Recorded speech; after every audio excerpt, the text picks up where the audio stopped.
கிறிஸ்துவில் பிரியமான சகோதர சகோதரிகளே, இதை நற்செய்தி அடிப்படையில் நாம் சிந்திக்கிற பொழுது ஆண்டவர் இயேசு இரண்டு விதமான அடித்தளங்களை பற்றி நமக்கு தெளிவுபடுத்துகிறார். நற்செய்தியினுடைய அந்த பின்னணி என்று நாம் பார்க்கிற பொழுது மழைப்பொழிவு அந்த பிரசங்கத்தினுடைய இறுதி வடிவமாக இந்த நற்செய்தி அமைவதை நாம் பார்க்கிறோம். எனவே ஆண்டவர் இயேசு சொல்வது என்ன?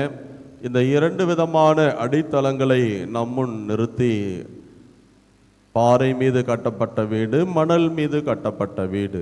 அப்படி என்று சொன்னால் உங்களுடைய விசுவாச வாழ்வு, உங்களுடைய வார்த்தையும் வாழ்க்கையும் ஒன்றோடு ஒன்று தொடர்புடையதாக இருக்க வேண்டும். ஒன்று கொண்டு முரண்பட்டதாக இருந்தது என்று சொன்னால் நீங்கள் கடைசி நேரத்திலே என் முன் நிற்கப்படுவீர்கள். நம்முடைய இந்த விசுவாச வாழ்க்கையை நாம் கட்டக்கூடிய அந்த அடித்தளத்திற்கு உதாரணமாகவும், கடைசியிலே வரக்கூடிய அந்த பெரிய மழை வெள்ளமானது கடவுள் முன் நாம் நிறுத்தப்படுகிற போது அவர் முன் வரக்கூடிய அந்த தனி தேர்வாக இருந்தாலும் சரி, பொது தேர்வாக இருந்தாலும் அதை ஒரு அடையாளமாக நமக்கு முன்குறித்து காட்டுகிறார். எனவே நம்முடைய வாழ்வு நீடித்த நிலைத்த ஒரு வாழ்வாக இருக்கிறதா அல்லது மணல் மீது கட்டப்பட்ட ஒரு வாழ்வாக இருக்கிறதா என்பதை நீங்களும் நானும் தான் முடிவு செய்ய வேண்டும். ஆனால் முரண்பட்ட ஒரு வாழ்க்கை, விசுவாச வாழ்வு, வார்த்தையினால் ஒரு வாழ்வும் வாழ்க்கையினால் வேறொரு வாழ்வும் வாழ்கிற போது கண்டிப்பாக நாம் அமைக்கக்கூடிய அல்லது நாம் சந்திக்கக்கூடிய அந்த இறுதி தீர்ப்பு என்பது நமக்கு வித்தியாசமான ஒன்றாக இருக்கிறது. இன்றைய முதல் வாசகம் அதற்கு ஒரு பெரிய உதாரணமாக இருப்பதையும் நாம் பார்க்கிறோம். யோயாக்கீன் என்ற அந்த அரசன் 18 வயதிலேயே எருசலேமை ஆளக்கூடிய ஒரு வாய்ப்பு அவனுக்கு கிடைக்கிறது. ஆனால் அவன் செய்த காரியம், யாவே இறைவனை விட்டுவிட்டு தன்னுடைய தந்தையைப் போலவே மீண்டும் இவன் பொய் தெய்வத்தை வணங்க ஆரம்பிக்கிறான். எனவே அவன் பெற்றுக்கொண்ட அந்த விசுவாசம், ஆனால் வாழ்க்கை முறை என்பது முரண்பட்ட ஒரு வாழ்க்கை. எனவே கடைசியிலே பாபிலோனாவிலிருந்து நெபுகத்நேசர் என்ற அந்த அரசன் வந்து அந்த நாட்டையே சூறையாடுகிறான்.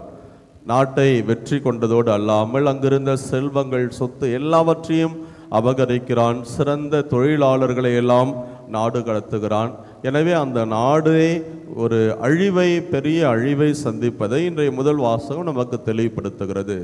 காரணம், அவனுடைய வாழ்வும் சொல்லும் ஒன்றோடு ஒன்று தொடர்புடையதாக கிடையாது.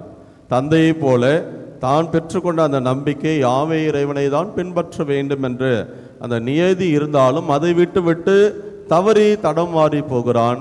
அவனுடைய வாழ்க்கை மாறுகிற போது ஆண்டவருடைய கோபம், கடைசியிலே அந்த அவனுடைய இறுதி முடிவு என்பது வித்தியாசமான ஒன்றாக இருக்கிறதை நாம் பார்க்கிறோம். எனவே அன்பார்ந்த சகோதர சகோதரி, இதைத்தான் நற்செய்தியிலே அந்த அடித்தளங்களுக்கு மிக அழகான ஓமையாக குறிப்பிட்டு காட்டி நம்முடைய வாழ்க்கையை நாம் சீர்தூக்கி பார்க்க வேண்டும் என்ற ஒரு சிந்தனையை இந்த நற்செய்தி சொல்கிறது. நாம் விசுவாச வாழ்வை ஒவ்வொரு நாளும் காலையிலே, அதிகாலையிலே இந்த ஆண்டவருடைய திருசந்நிதியிலே ஒன்று கூடி நாம் சிந்திக்கிறோம். இந்த கல்வாரி பலியிலே பங்கெடுக்கிறோம்.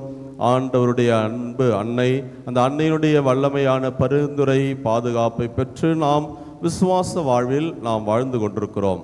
ஆனால் நம்முடைய வாழ்க்கை முறையும் நம்முடைய வார்த்தையும் ஒன்றோடு ஒன்று தொடர்புடையதாக இருக்கிறதா, முரண்பட்டதாக இருக்கிறதா? நாம் அமைக்கக்கூடிய அந்த அடித்தளம் மணல் மீது கட்டப்பட்ட வீடாக இருக்கிறதா அல்லது பாறை மீது கட்டப்பட்ட வீடாக இருக்கிறதா? எதை நாம் கட்டி கொண்டிருக்கிறோம் என்று சிந்திப்போம்.